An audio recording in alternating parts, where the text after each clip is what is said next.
Maksud Nabi Muslim lah. Ada seorang muda, dia tanya, "Hei, Syekh, Nabi Muhammad ni Asy'ariyah tak? Ikut Imam Hasan Asy'ari tak?" Oh, dia tanya soalan lagi. Ada soalan lagi dia.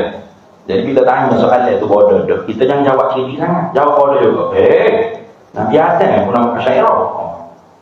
Nabi Adam, Nabi Idris, Nabi Nuh, kullu anbiya wal mursalin kulluhum Asy'ariyah. Dia kata gila Syekh. Nah, Imam Hasan Asy'ari hidup tahun bila Anak tak betul. Tanya lagi. Soalan tu tak betul tu. Nah, sebab apa?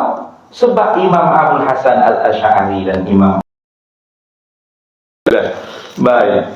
Lalu hidup gagal ni pasal apa? Pasal nak agak ke undang-undang hak nak dibentang. Undang-undang tu bukan untuk kita, untuk orang nak jadi mufti dan timbalan mufti, RUU mufti wilayah dan timbalan mufti wilayah. Kita pun sibuk juga nak komen. Padahal kita jangan jadi mufti, jadi tu imam pun kita gegal lutut dia ni. Kita gegal lutut. Sibuk juga nak ngomel. Saya tak setuju. Ini menyempit. Awak jadi mufti lah.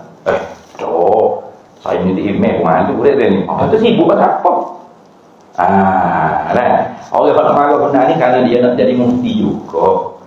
Dan dia tidak berakidah dengan akidah Asy'ariyah Maturidiyah. Saya tidak Asy'ariyah. Awak tidak Asy'ariyah. Lepas tu awak kamu? Saya Ahli Sunnah wal Jamaah. Aku mana betul?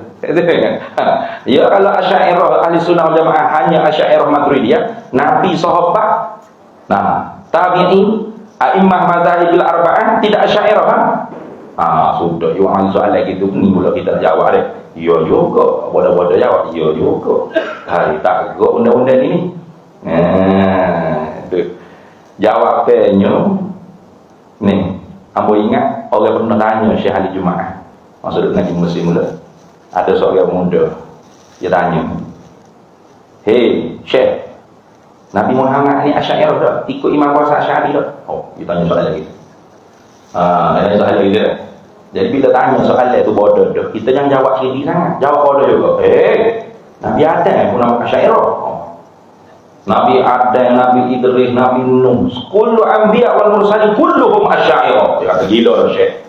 Nah, Imam Hasan Asy'ari hidup tahun bila Anak tak betul. Tanya lagi. Soalan tu tak betul tu. Nah, sebab apa?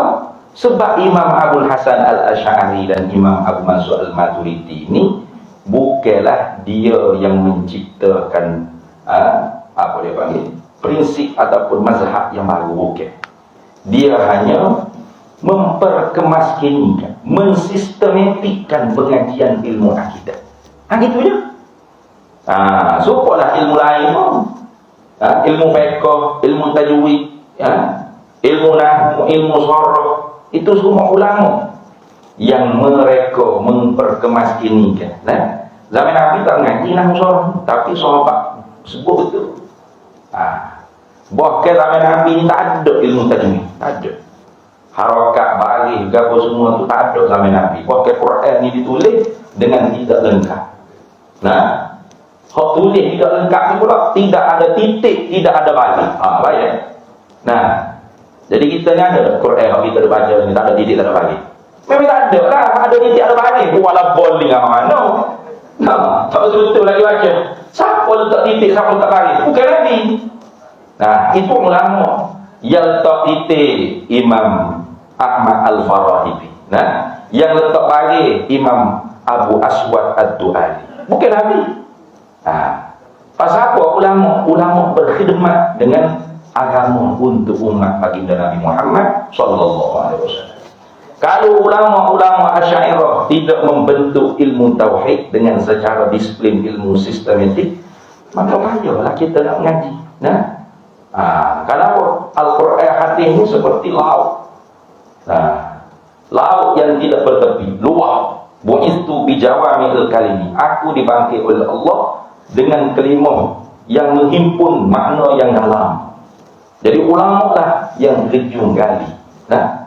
Dalam Quran sebut, innallaha sami'un basir wa huwas sami'ul basir wal innallaha bima ta'maluna basir. Itu dia.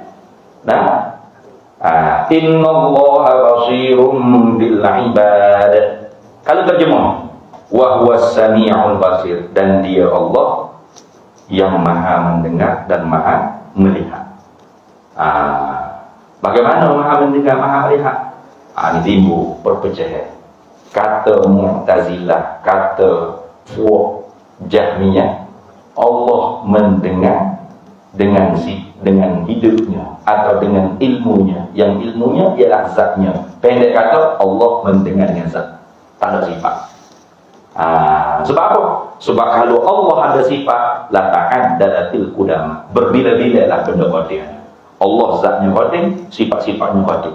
Kalau kafir Kristian Yahudi saja dikafirkan kerana apa? Etika Isa anak Tuhan, Uzair anak Tuhan, berbila qadim.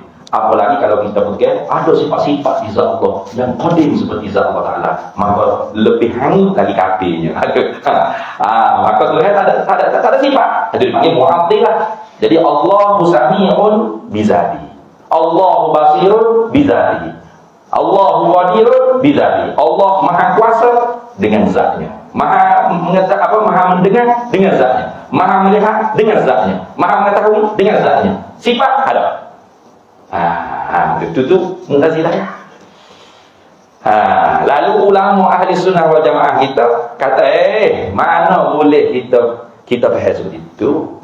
Satu zat yang mengatakan dia yang maha kuasa, tentu ada punca kuasanya. Itu dipanggil sifat ataupun mabda' dipanggil. Tempat lebih. Kalau zat itu dia kata zat dia maha mengetahui, berarti ada punca. Ya boleh dia mengetahui itu kerana ada pengetahuannya. Gitu. Bila dia tu maha mendengar, berarti ada punca lah pendengarannya. Gitu. Ayat berapa ya? Ada sedih otak tak? Bila dia kata dia yang maha melihat, berarti ada punca lah. Mana puncanya? Penglihatannya. Hak apa tu apa panggil? Sifatu zatin, sifat zat. Apa sifat zat? Sifat ada di zat Allah Ta'ala. La hiya huwa, sifat ni bukan zat. Wala hiya ghairuhu, dan sifat ni tak boleh bercerai tanggal daripada zat. Itu lagi tu dah. Biasanya tak biasanya keru ke ni. Kata ustaz gue ngajar sifat 20 dah. Betul? Satu kelompok lagi dia kata, Tuhan mendengar ni bila ada sesuatu yang nak didengar, baru dia dengar. Baru ada sifat pendengaran dia. Sedia kala tak ada sifat pendengaran. Hanya qudratu ala tasammu, qudratu ala tabassur, qudratu ala takallum. Kemampuan untuk mendengar, kemampuan untuk melihat, kemampuan untuk berkata-kata. Sedia kala tak ada sifat berkata, sedia kala tak ada sifat pendengaran, tak ada sifat penglihatan, sedia kala tak ada. Bila ada benda hak dia nak bercakap, dia pun buat sifat berkata hak baru di zat dia. Dan sifat berkata tu boleh jadi huruf suara tu berdiri ada di zat dia. Itu pula.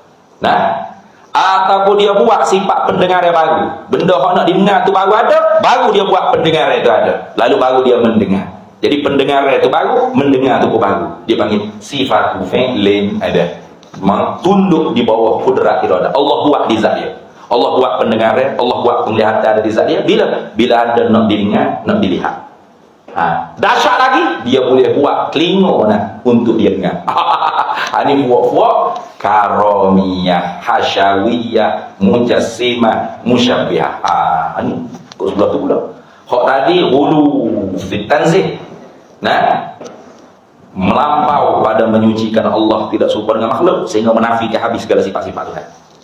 Satu lagi melampau pada isbah sehingga boleh mengisbatkan yang baharu itu berdiri di zat Allah Ta'ala. Boleh.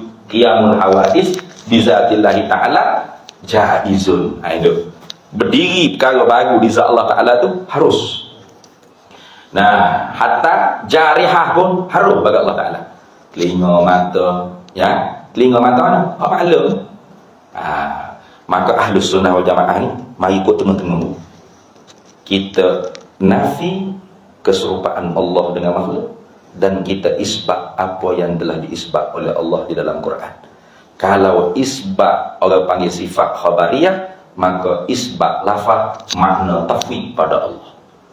muka wajhun. Setengah ulama kata jangan terjemah rasa, seperti Imam Ghazali lah.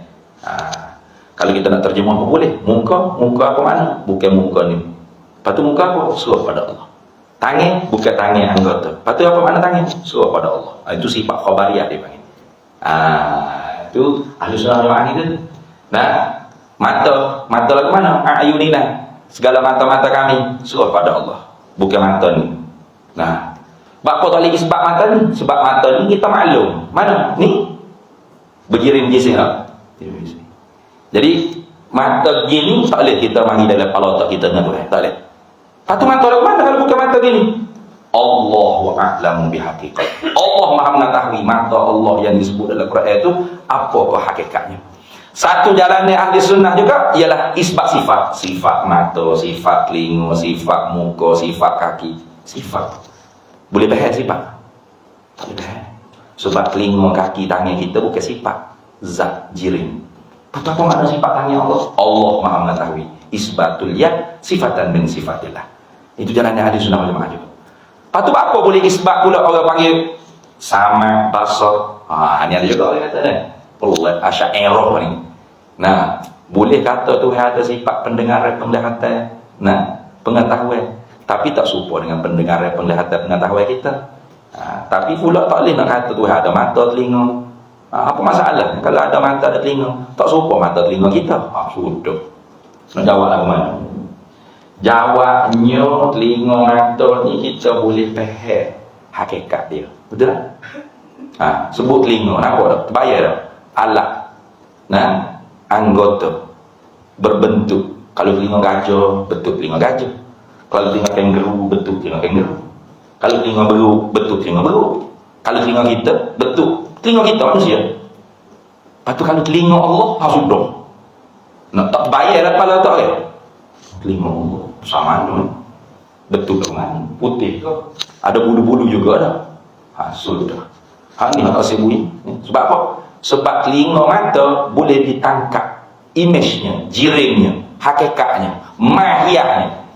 Tapi kalau pendengaran, penglihatan boleh. Jangan ke hak Allah ni, hak kita. Kita ada tak sifat pendengaran? Ada. Kalau ada kau. Kita ada tak sifat pendengaran? Ada. Cuba bawa keluar mana pendengaran. Okey. Untuk depan. Ini pendengaran Ustaz. Cuba okey. Terang. Keluar ada sifat pendengaran. Tak keluar. Hak keluar tahi telinga. Sifat pendengaran boleh tengok.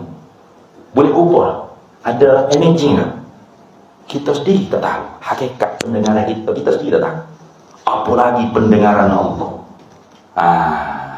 Maka sebab tu boleh isbat. Sebab apa? Sebab hak di kita pun kita tak tahu lagu mana.